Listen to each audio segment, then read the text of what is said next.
Hello everyone. आज हम लोग डिस्कस करने वाले हैं मॉडर्न क्लासिफिकेशंस ऑफ अकाउंट को। क्लासिफिकेशंस ऑफ अकाउंट को दो तरीका था। पहला था, फर्स्ट वन था ट्रेडिशनल क्लासिफिकेशन, दूसरा था मॉडर्न क्लासिफिकेशन। तो ट्रेडिशनल क्लासिफिकेशन हम लोगों ने ऑलरेडी डिस्कस कर रखा है। आज जो हम लोग डिस्कस करने वाले वो मॉडर्न क्लासिफिकेशंस को डिस्कस करने वाले हैं। Modern classifications of account. Modern classifications के हिसाब से हम लोग जो अकाउंट को क्लासिफाई करते हैं वो 5 चीज़ में क्लासिफाई करते हैं: asset, liabilities, capital, revenue and expenses.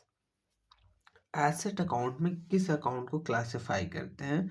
Asset account में, in this account all item are classified which give benefit in futures.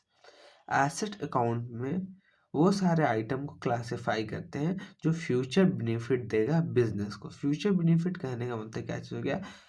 Future में हम लोग को रिसीव होगा बेनिफिट, उसको हम एसेट अकाउंट के अंदर क्लासिफाई करेंगे। For example land, machinery, fixtures, debtor etcetera. इसका रूल क्या है? एसेट इंक्रीज करेगा तो debit asset account and asset decrease करेगा तो credit asset account. Liability account. Liability account of lenders, creditor, advance, income etcetera. अब लायबिलिटी क्या होता है ऑलरेडी हम लोगों ने डिस्कस कर रखा है बेसिक अकाउंटिंग टर्म्स के अंदर। तो लायबिलिटी अकाउंट के अंदर जो हम लोग क्लासिफाई करते हैं लेंडर्स को, क्रेडिटर्स को, एडवांस इनकम को। इसका रूल क्या है होता है लायबिलिटीज अकाउंट का? अगर लायबिलिटीज अकाउंट है तो उसका रूल क्या होता है? इंक्रीज इन liability, credit liability account. Liability बढ़ता है तो क्रेडिट करते हैं लायबिलिटी अकाउंट को, लायबिलिटी डिक्रीज करता है तो डेबिट करते हैं लायबिलिटी अकाउंट को। Decrease in liability, debit liabilities account. Capital account, it is account of person that is proprietor, partner who have invested fund in a business। Capital account जो होता है वो पर्सन का अकाउंट होता है जो पैसा इन्वेस्ट किया है बिजनेस के अंदर। इट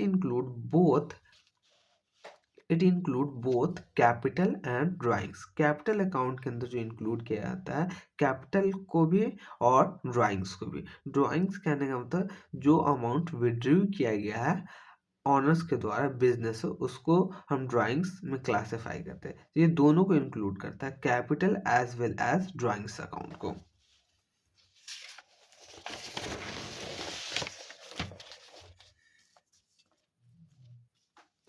रूल क्या होता है? Increase in capital, credit capital account. Capital बढ़ेगा तो क्रेडिट करेंगे कैपिटल अकाउंट को। Decrease in capital, debit capital account. Capital decrease होगा तो डेबिट करेंगे कैपिटल अकाउंट को।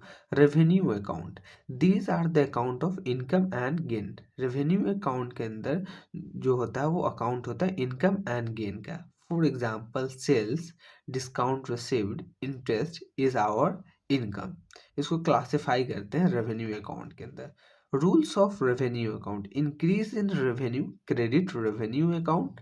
रेवेन्यू इंक्रीज होगा तो क्रेडिट करेंगे रेवेन्यू अकाउंट को। Decrease in revenue, debit revenue account. Expenses, these are accounts of expenses or losses in carrying the business।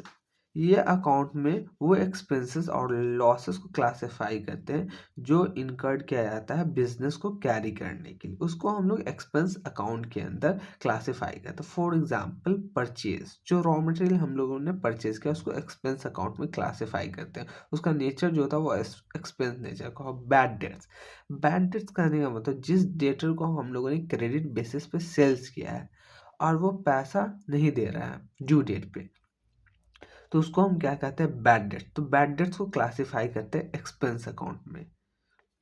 Depreciation जो arise होता है वो एसेट के वैल्यू की वजह से अराइज होता है। जितने वैल्यू का हम लोगों ने बेनिफिट ले लिया है एसेट के करंट अकाउंटिंग पीरियड में, उसको हम एज एन डिप्रिशिएशन ट्रीट करते हैं, डिप्रिशिएशन के नाम से शो करते हैं। बिकॉज हम लोगों ने इतने पीरियड का बेनिफिट ले लिया है, इस दैट्स वाई हम लोग डिप्रिशिएशन को क्लासिफाई करते हैं एक्सपेंस अकाउंट के अंदर।